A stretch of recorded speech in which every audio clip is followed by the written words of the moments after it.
Warning: the Not Real Art podcast is intended for creative audiences only. The Not Real Art podcast celebrates creativity and creative culture worldwide. It contains material that is fresh, fun, and inspiring and is not suitable for boring old art snobs. Now, let's get started and enjoy the show.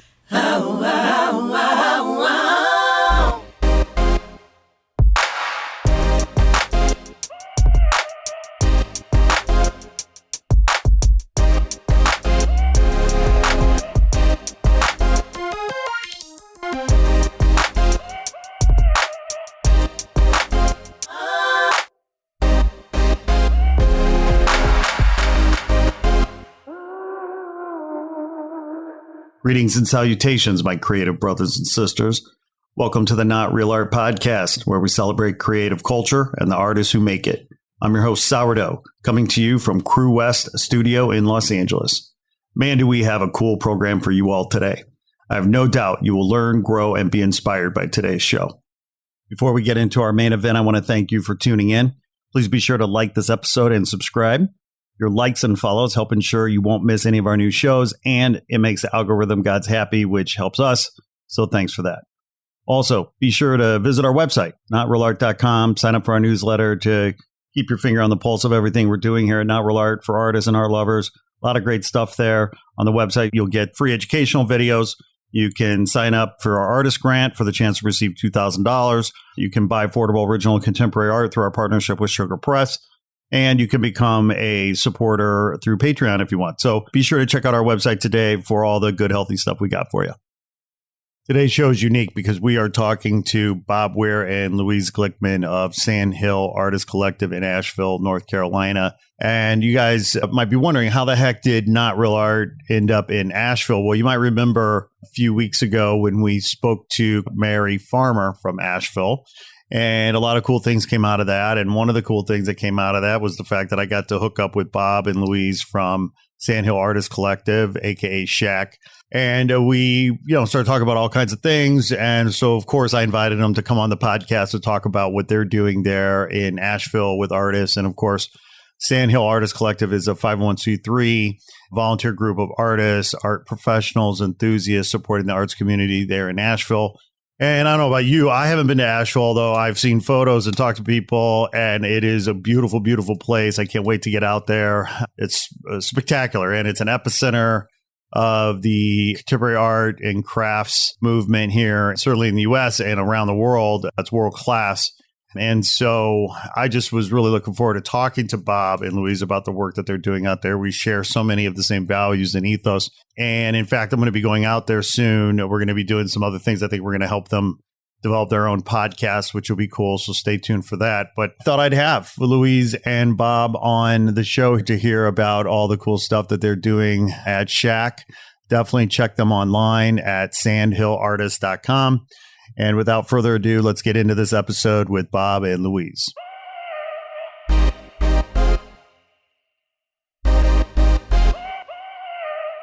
Bob Ware, Louise Glickman, welcome to the Not Real Art podcast. Thank you, Scott. Thank you.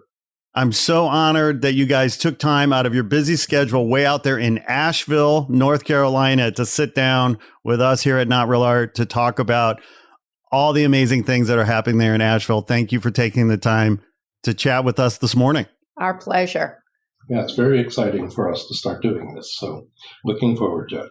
Yes. Well, there's so much going on in Asheville. And I mean, the truth of the matter is, from an arts and culture perspective specifically, and, in all candor, I'm like so many of my listeners, I think a neophyte at best when it comes to understanding what's happening in Asheville. Well, first of all, in all candor here and full transparency, I've never even been to Asheville, North Carolina. So I have been to North Carolina. I have not been to Asheville. I really look forward to getting out there. Now, I do happen to know that you guys are not necessarily native to the area.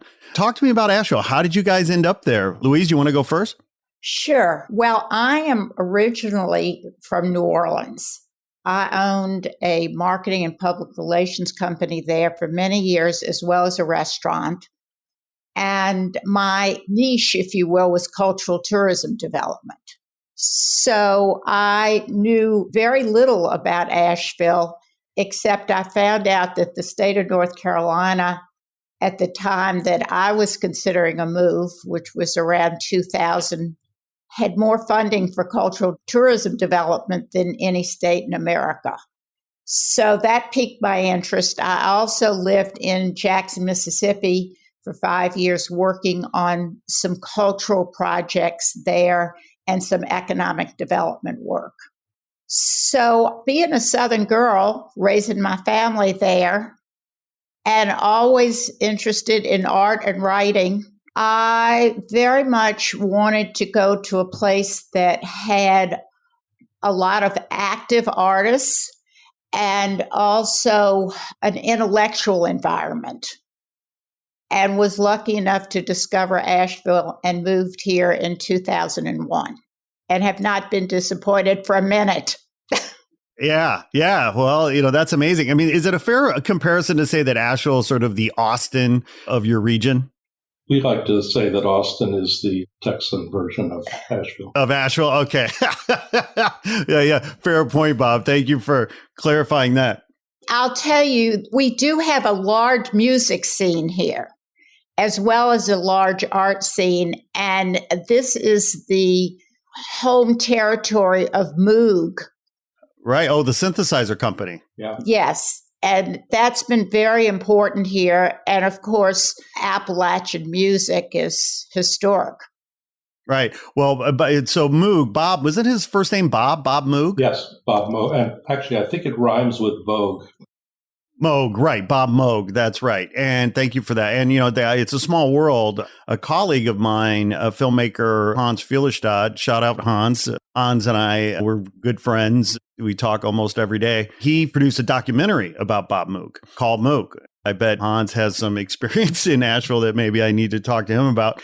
There's also, I should mention, that in downtown Asheville, which has exploded with galleries and museums and all kinds of wonderful things, right in the middle of it is the Moog Museum. Yeah, their shop is just a couple of blocks off of the downtown area.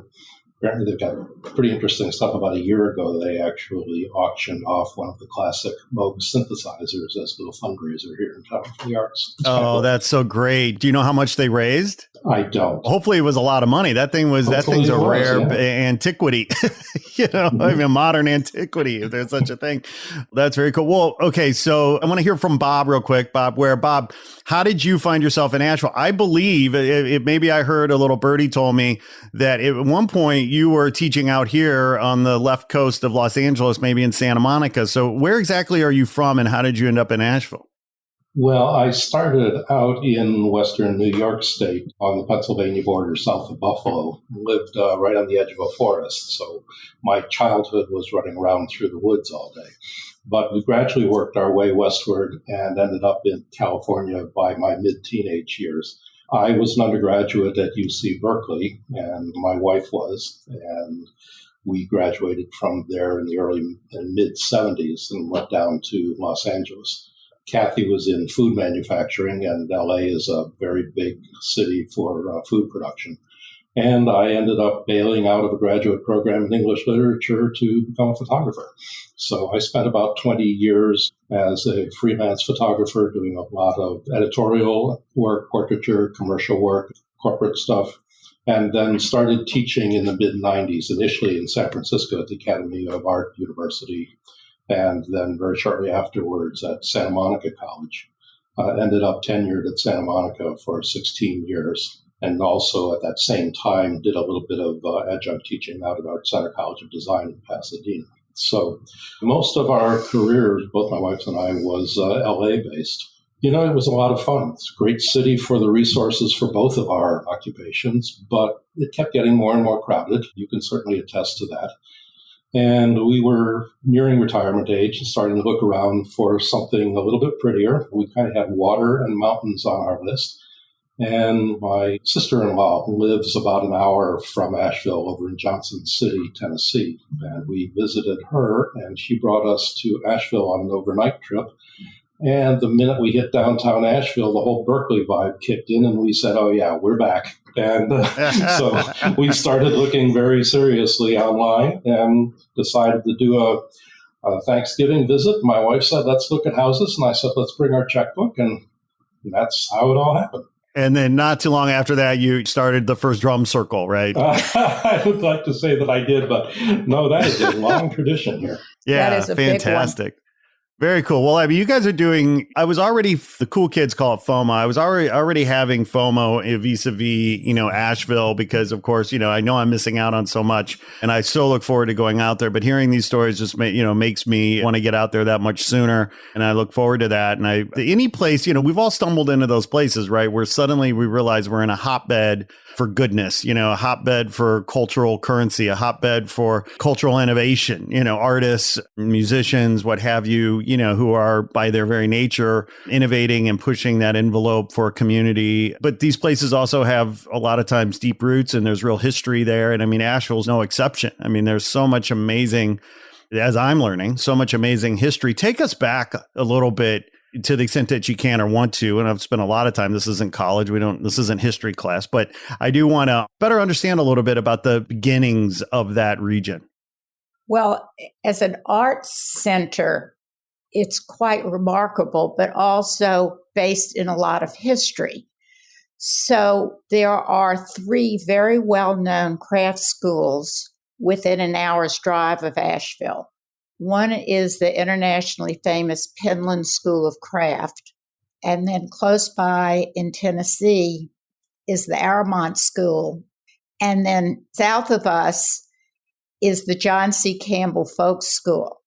These have very long roots here, but also they are based in the economics of the Depression and even before the Depression.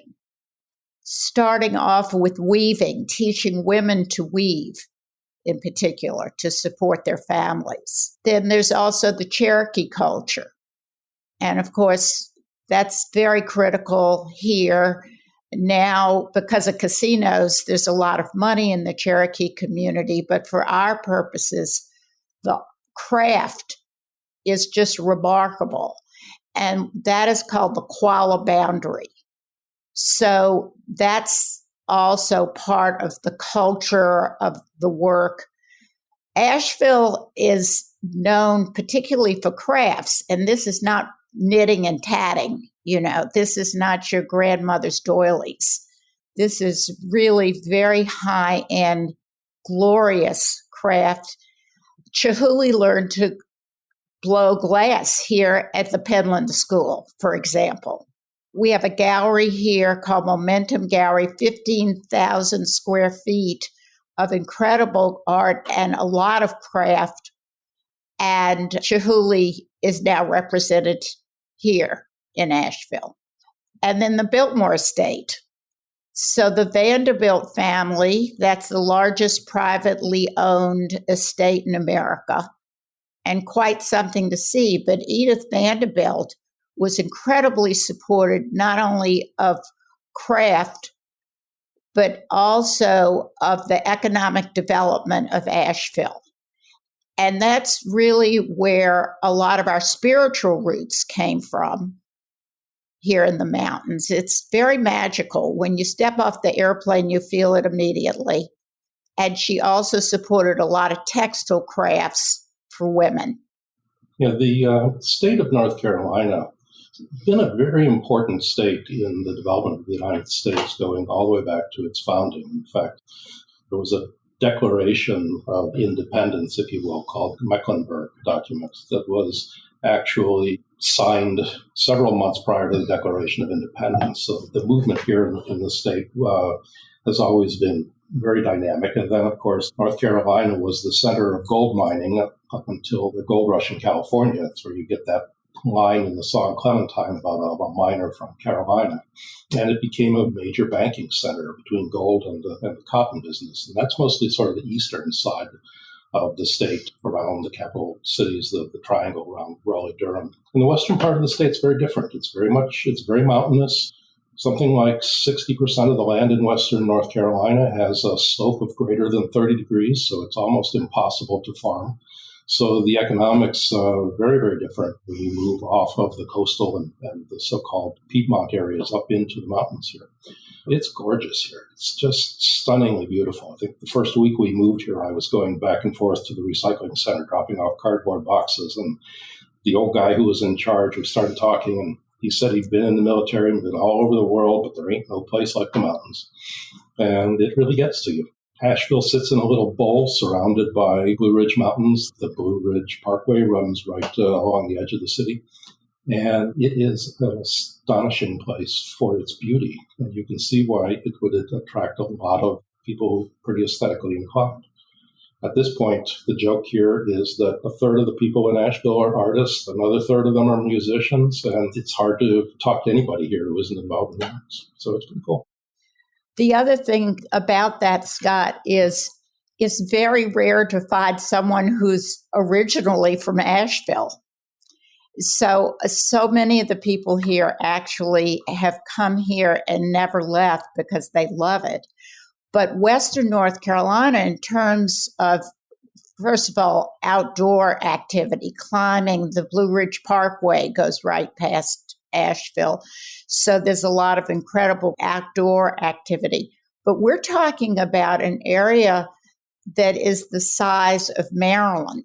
So Western North Carolina itself, with all of these mountains and crafts and artists living throughout, it's the size of the state of Maryland. Amazing. So essentially, it's a bit of a small state that artists are inhabiting there.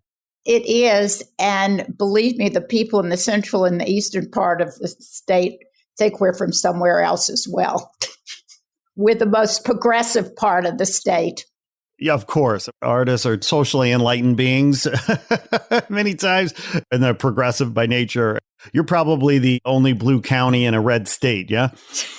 Yeah, that's the joke. More or less. A dot of blue and a sea of red. Right. Well, that's a whole nother podcast. Yeah. It's sort of not unlike the Northern California, Southern California distinctions. Both part of the same state, but there's a very different flavor. Sure. Now, listen, so you guys teamed up to form Sandhill Artist Collective. I mean, that's part of the one of the reasons why I wanted to have you on the show. Yes, we want to honor and celebrate Asheville because that's where you guys are based. And Asheville is such an amazing place. And personally, I'm so curious about it and can't wait to get there.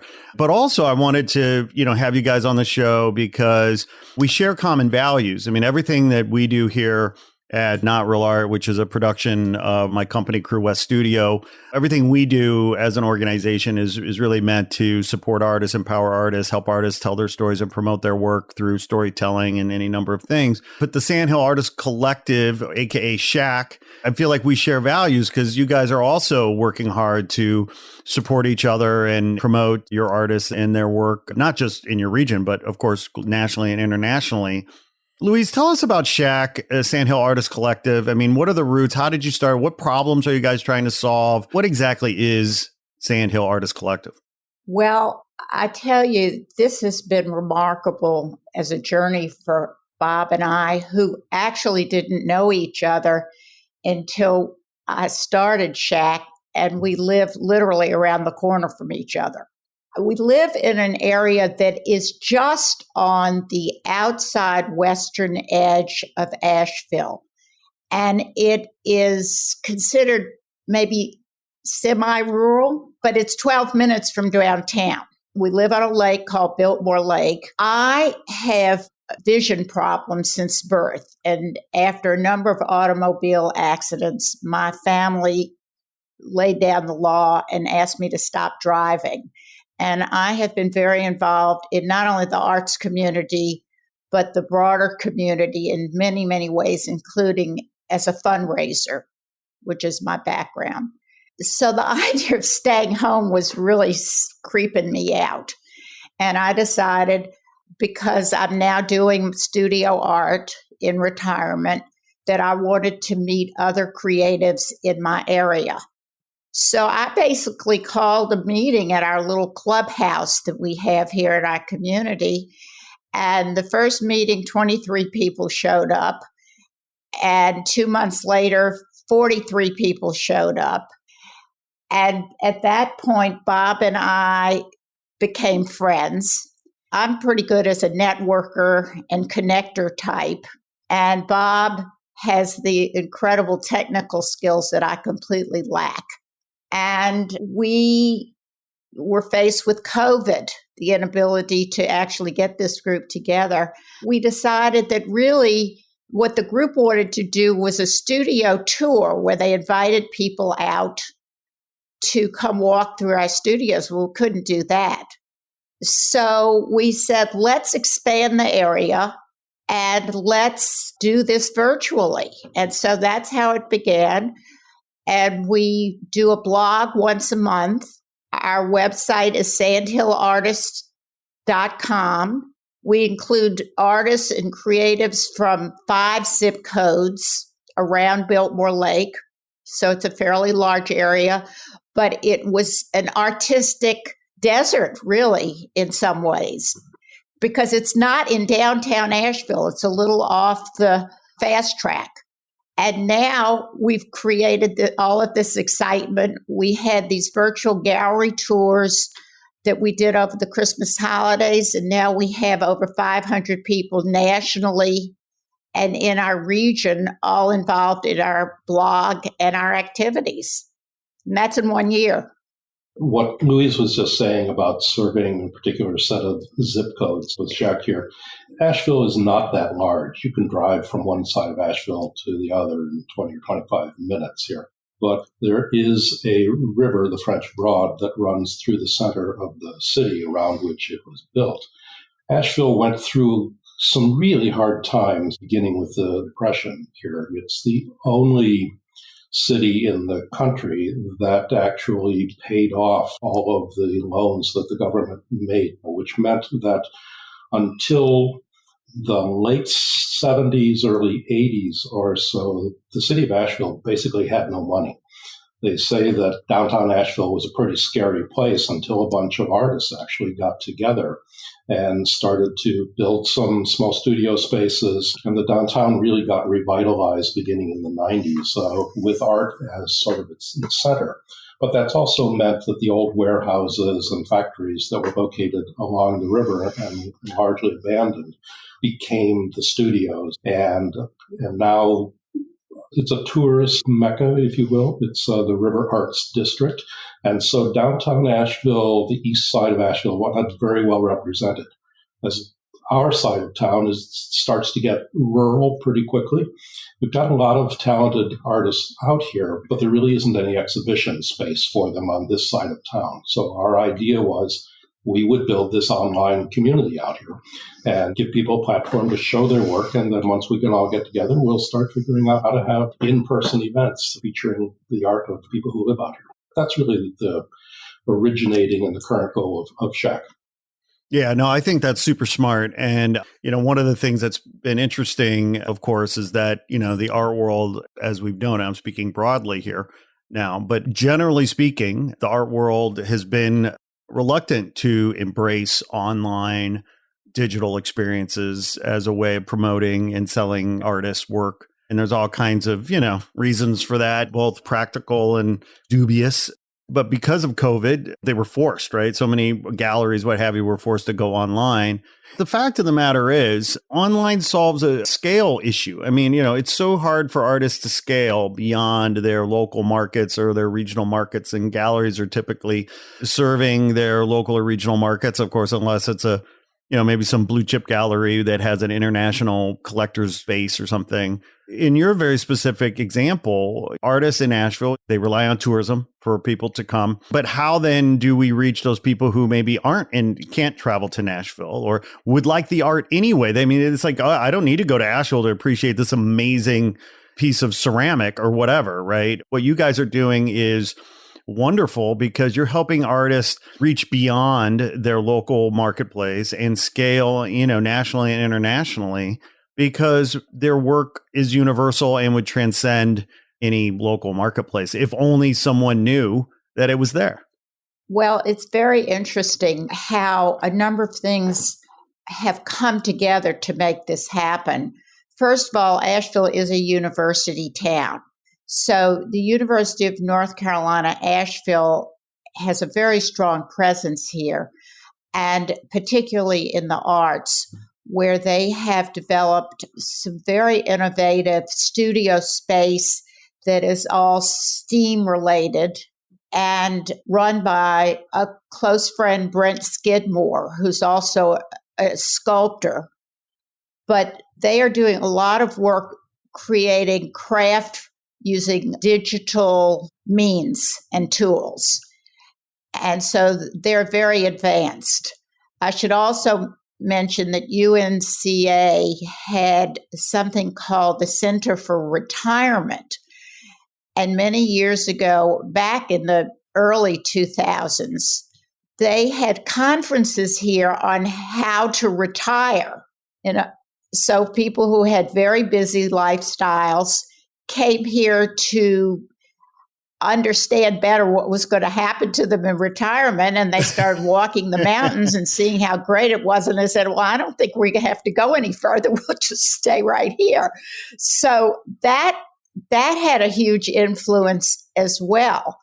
And then these 3 art schools, that's happened. And now we are in a situation where we have to be very careful about our conservation, our environment, and our travel programs. We did a survey after our virtual gallery tours over the holidays, and everyone who replied said they couldn't wait to get to Asheville. So the minute people hear about it, there's this influx, and it's supported by the travel group here, which has all the hotel, motel tax money and supports how this is further developed as a place for culture and art. It strikes me that you guys are in a bit of a pickle, though, too, because on one hand, you want the tourism money, right? But it's probably, given a choice, preferable if people leave and go home. I wonder about the development, the gentrification part of it. It's happening everywhere. And so many cities I travel to, I see this happening. I mean, what's happening there in terms of the slippery slope that is development?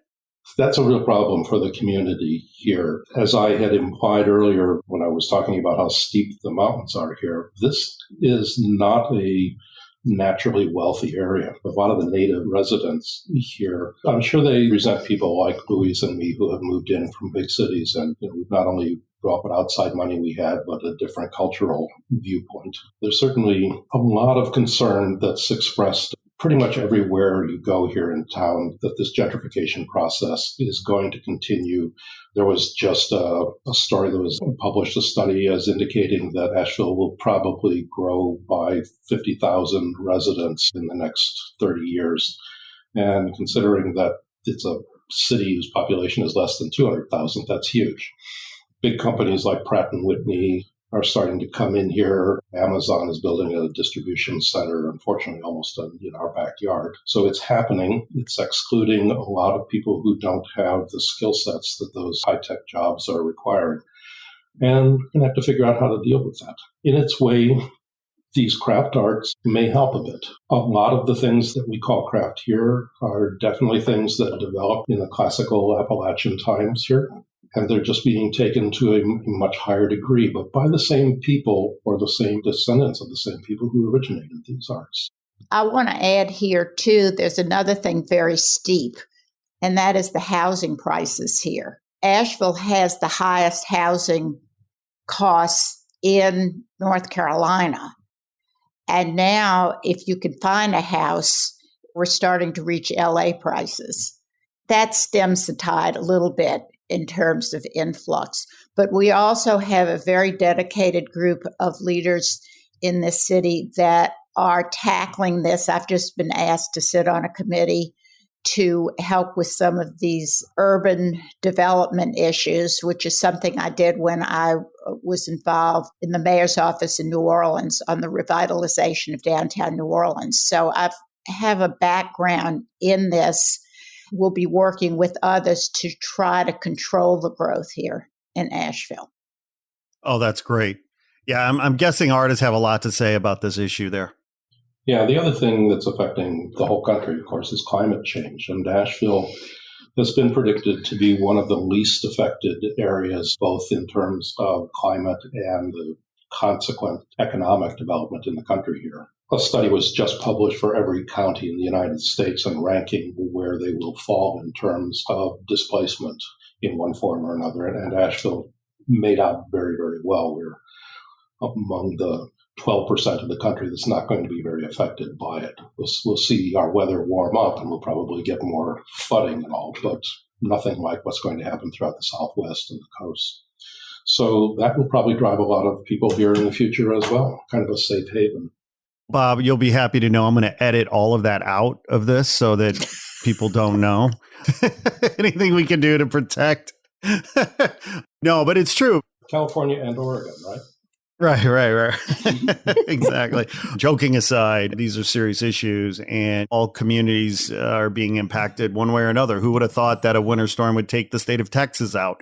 But we can't say we weren't warned, Al Gore, et cetera, et cetera. But anyway, it's fascinating to hear. But I mean, artists are oftentimes they're on the leading edge of these issues, whether it's social justice or disparities of equity in terms of housing costs or whatever. And it's fascinating to hear what you guys are doing and the artists are doing there to try to manage this growth. I'm going to go back to something that Louise mentioned a few minutes ago, and that was our virtual gallery tours that we did just before the Christmas holidays. We have been funding SHAC out of our own pockets here, and we decided that moving forward, we needed a little bit of outside money coming in. So we conceived this idea of enlisting 10 galleries in the area here and doing online virtual tours and selling tickets for those. It was very daunting. I had never really done video before, and so this was going 0 to 60 in about 3 weeks' time. We had a lot of fun, and boy, we saw some amazing stuff here. The nice thing about this area is it's not just like galleries, but it's a lot of historical stuff too. We've got Black Mountain College just outside of town, and if you are a Jasper Johns fan, a Merce Cunningham fan, a Buckminster Fuller fan, that's the place to go and see this amazing group of people that came together for just a little over a decade here after World War II. And they had a huge effect on American culture everywhere. And boy, it's right here. And there's a nice little museum with some really smart people to talk to you about it. And there's a craft center here that has just done some extraordinary work. And so we got to see a ton of stuff here that honestly even we didn't know about. We would invite somebody to tell us about their operation, and then the next thing you knew, we were learning things hand over fist. So it was very cool. We got people from across the country to take a look, and then hopefully, we entice some people to come and visit us. And buy art. Support artists, buy art.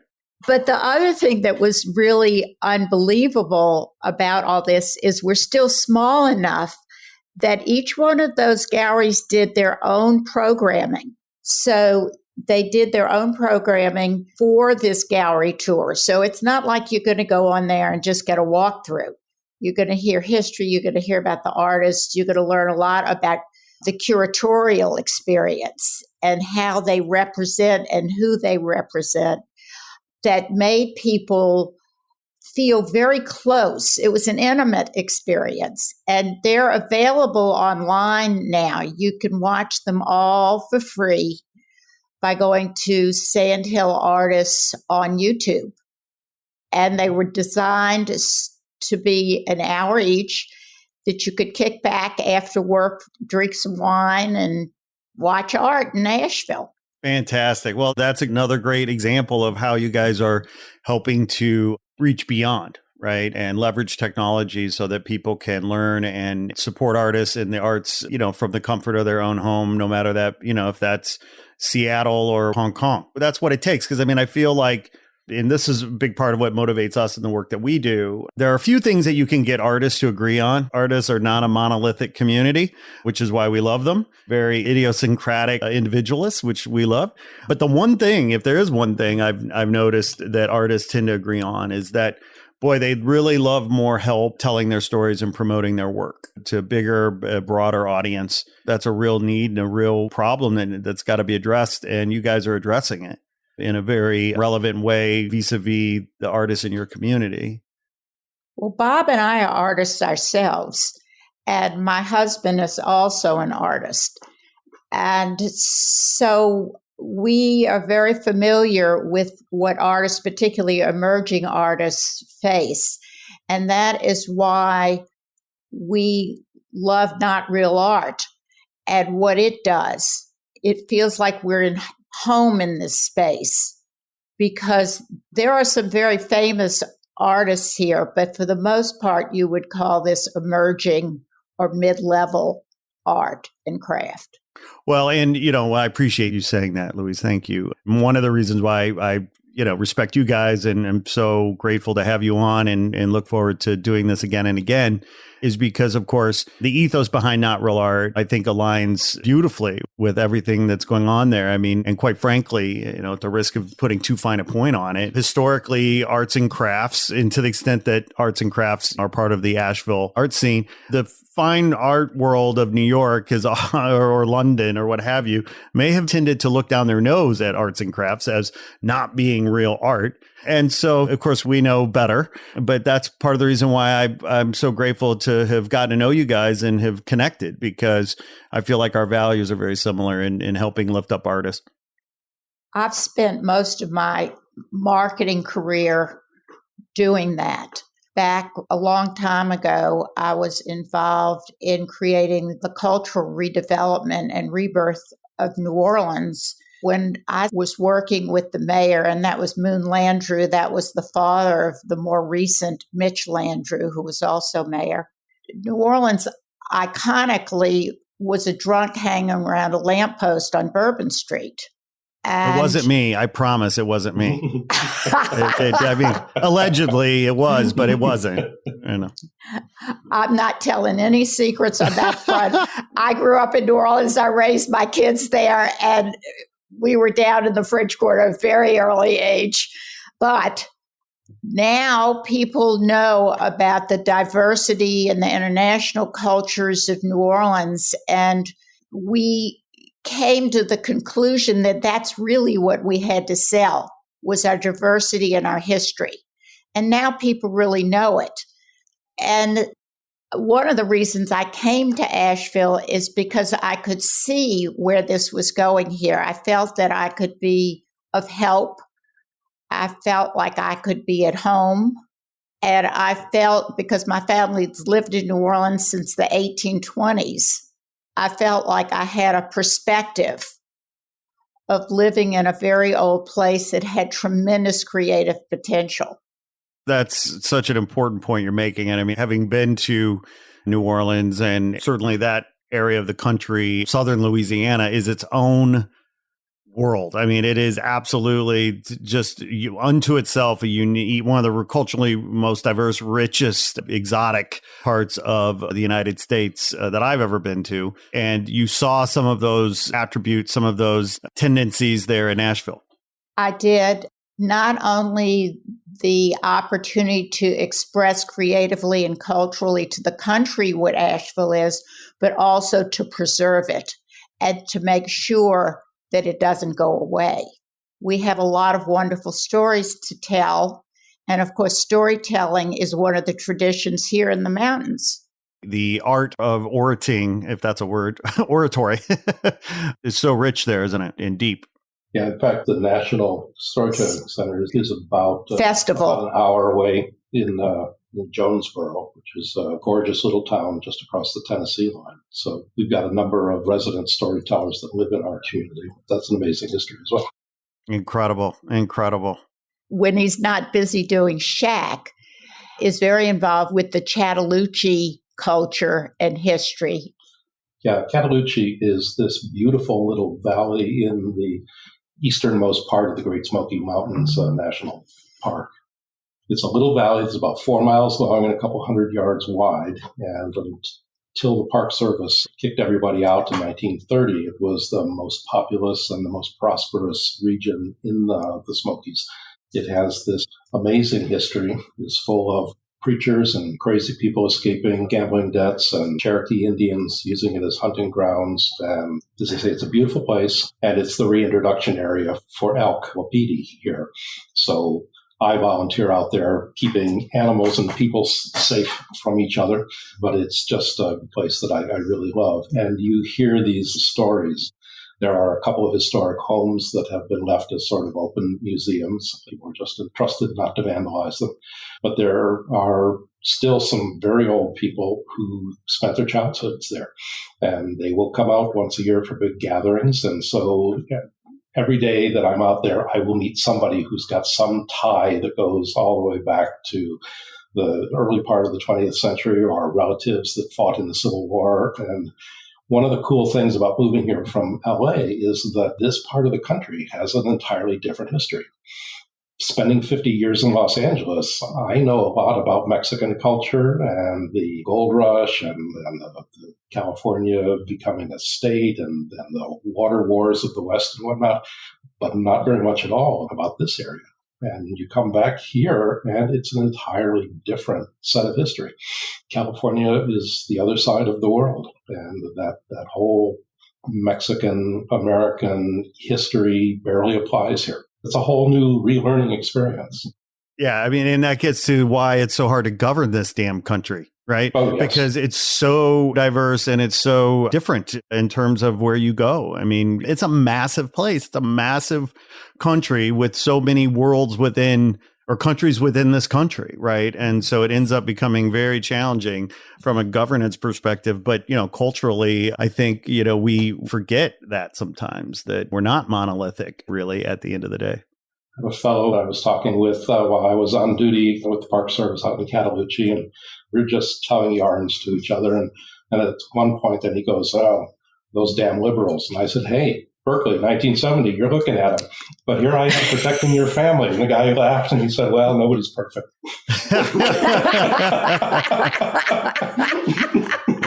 Yeah. The moral of that story is, right, let's keep our sense of humor, people.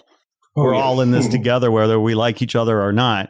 It'd be a lot easier and better if we could learn to respect each other, if nothing else, for our differences, and start to understand each other and talk with each other so that we can understand each other, because you can't empathize without listening.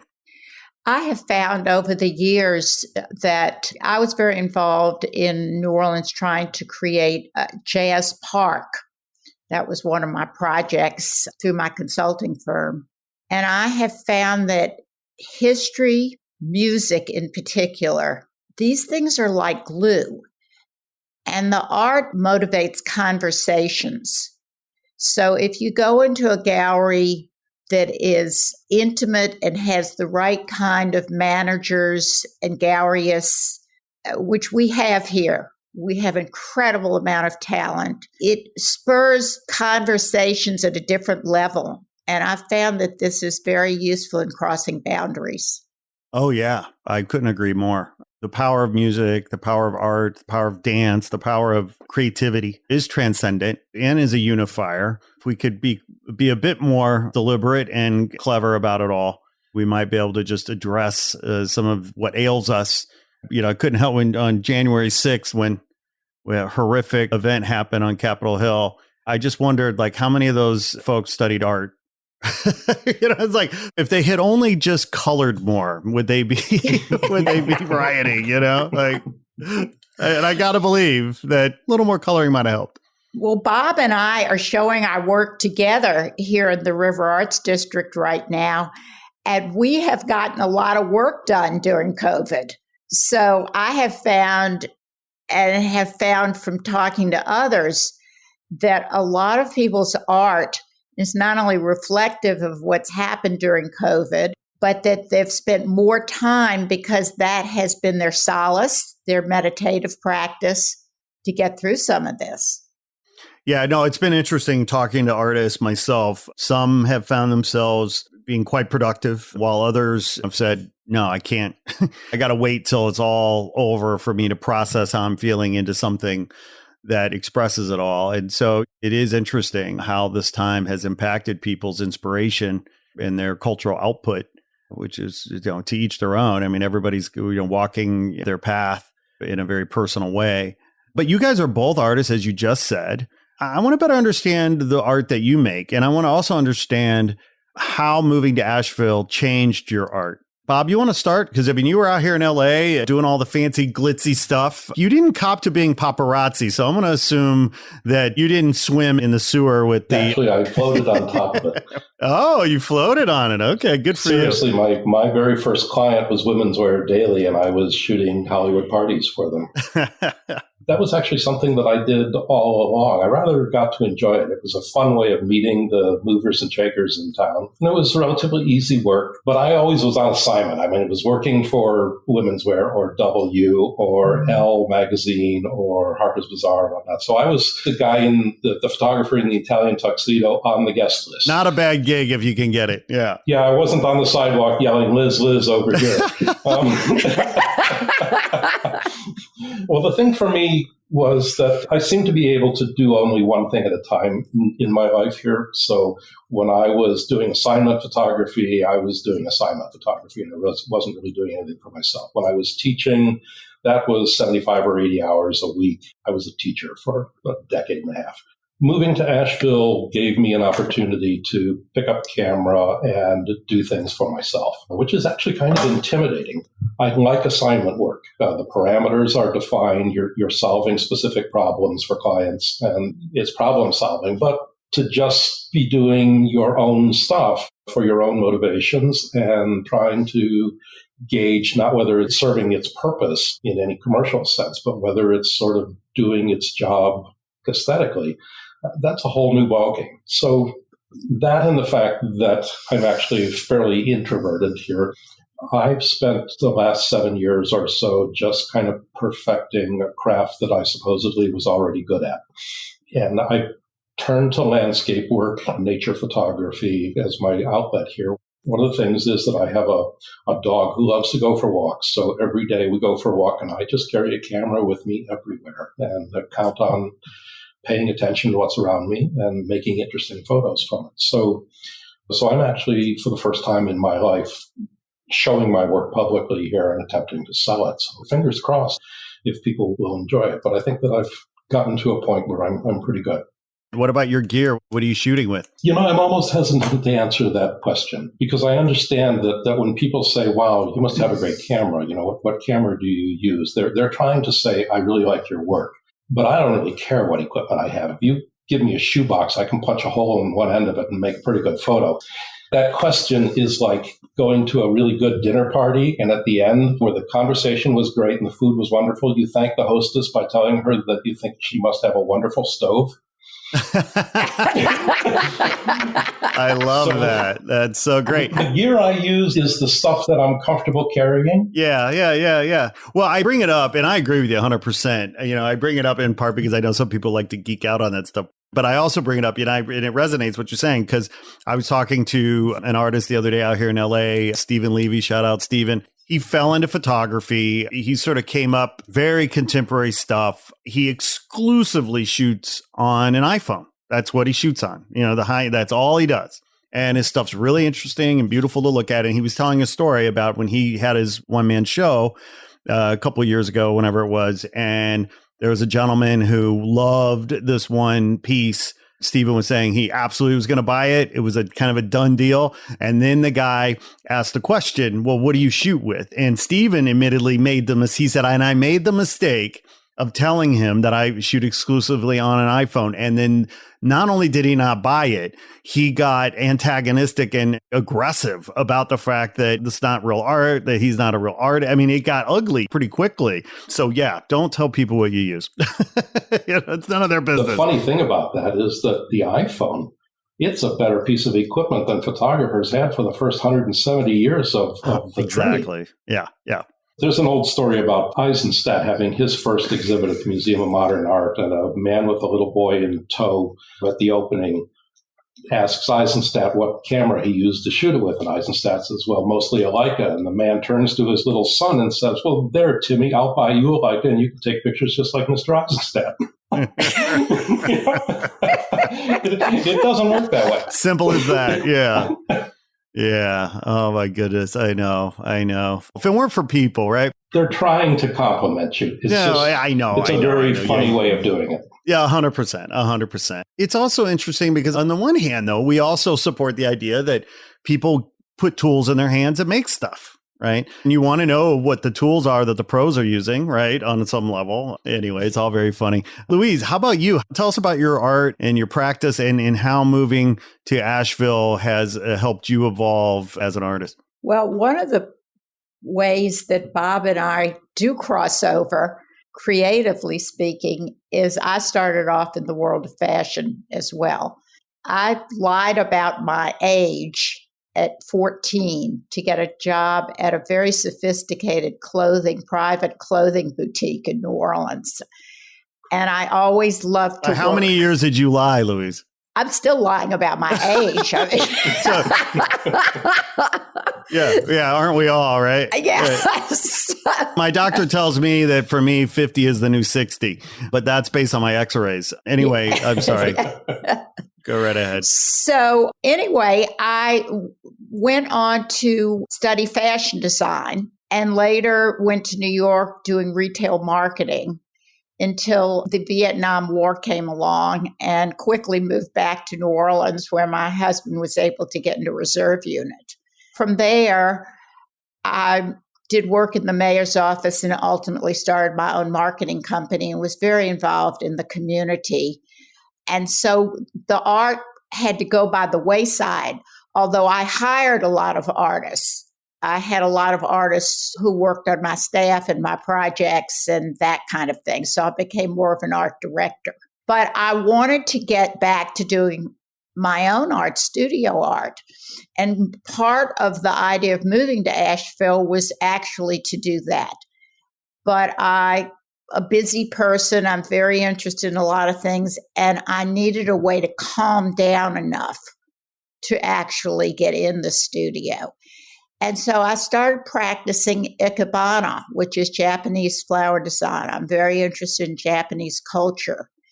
And this was my segue back into a studio practice. And beyond the design aspects of ikebana is also that you're looking at nature all of the time. You're looking very closely at flowers, but you're looking at the land in which they grow, the colors of the various times of the year. I grew up in a place that didn't have seasonal changes. So this was all very fascinating to me here in North Carolina. And I also travel now when I can, when it's not COVID. So a lot of the cultural influences of growing up in New Orleans and traveling all over the world were very important for me to express. So my work has centered on that. It's mixed media work. I use my own photography. I'm incorporating more and more textiles. And I also am working on some special designs that I call quilted landscapes, where I actually collect leaves and put them directly into my work as patterns. And I sew the leaves as well. So I'm back to the textiles and using the photography and what I see as I travel and hike. This is really good news for me because the other day I was wearing my suit and I had a leaf fall off of it, but I don't know how to sew the leaf back on. So now I know. Now you know who to call. You'll have to come to Asheville for me to do it. I need to learn how to sew a leaf on. No, that sounds amazing. Tell me a little bit more about the Japanese. What's the ikemen? Is that what you said it was called? It's called ikebana. It's thousands of years old. When you go to a wedding in the United States, you see this profusion of flowers, right? When you go to Japan, you'll see that they use very few flowers and leaves, but the design is spectacular, very simple. And what it's allowed me to do is to build my art practice down to the very simplest common denominator, the materials that I select, and particularly the positive and negative space in the design. The composition is very critical. And I learned that through Japanese flower design. Incredible. Yeah, that's fantastic. Kind of a parallel between my work and Louise's here, this idea of trying to strip things back to essentials here. It was something that I always experienced as a commercial photographer. You would have a tendency to start a shoot with a whole bunch of props, and by the end of the day, they were all pushed over in the corner, and you were down to just, the one thing that was critical. And it was very interesting as a teacher because I had a number of students over the years from the Middle East. And their sense of aesthetics is often very intricate, especially from places like Iran, where the geometry of designs in mosques and whatnot is spectacular. But these were young people who wanted to make it as photographers in America or in Western Europe. There was this constant coaxing of these students to make it simpler, strip it down, strip it down. At the beginning of a program, they would have a tendency to be putting as much stuff into a picture as they possibly could. And so over the course of multiple semesters, you would sort of wean them back to this very sparse aesthetic.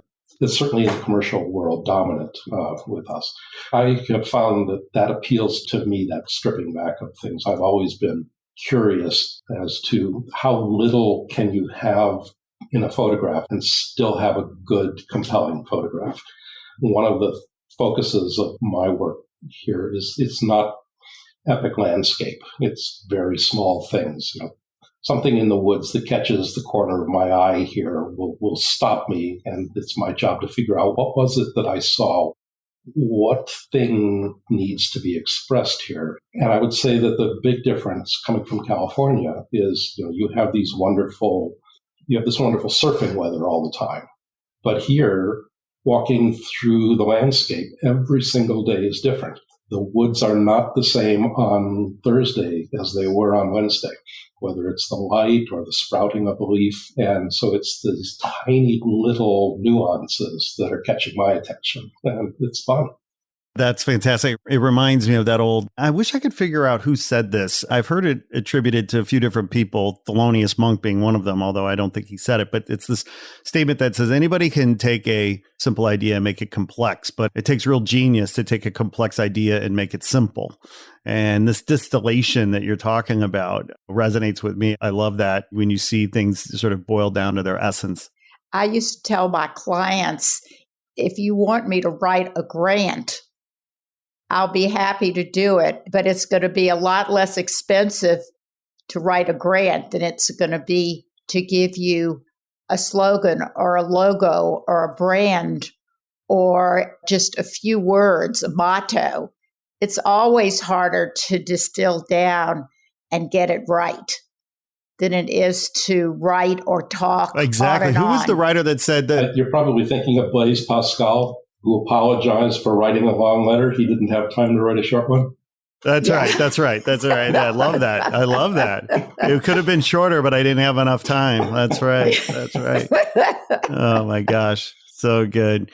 Well, Louise Glickman and Bob Ware, I tell you what, you guys are awesome human beings. I'm so grateful to know you and to have you on the podcast here. You took your busy folks and you took the time to sit down with us and share the goodness that is SHAC and Asheville and all the positive energy and great things that are happening there. As we sign off today, what are some parting words? What should people know as we sign off here? What would you like to leave us with today? Well, we've been thrilled at how far we have gotten in year one. And we have exciting programs that are being structured, tailored now as we're getting more and more out into the public. What we have learned is that we have an incredible amount of talent in these 5 zip codes. And many people have asked, why are we called Sandhill Artist Collective? Well, Sandhill is the road that pretty much goes through most of these zip codes or connects these zip codes. So not realizing that we were going to become this national phenomena, we just named it after the street that ran through our neighborhoods, But now our neighborhood is national and our market is national in terms of drawing attention to the creative people in the western part of our county. So I'd like people to follow us. We do a blog monthly. It's free.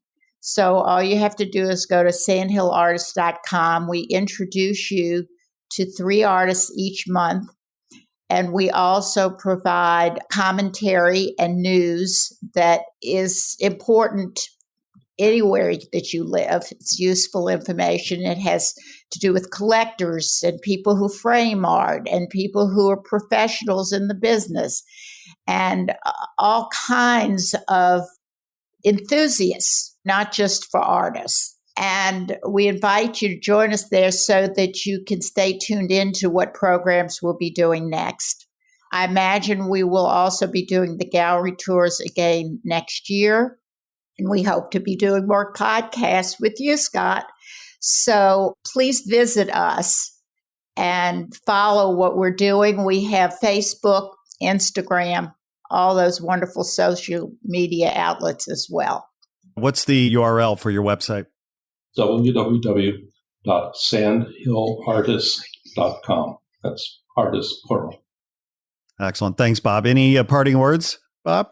I would say that what was most compelling to me when I first moved here and continues to become even more compelling the more I get into it is the artistry and integrity of the craft artists in the area. To stand in front of the Mona Lisa is one experience.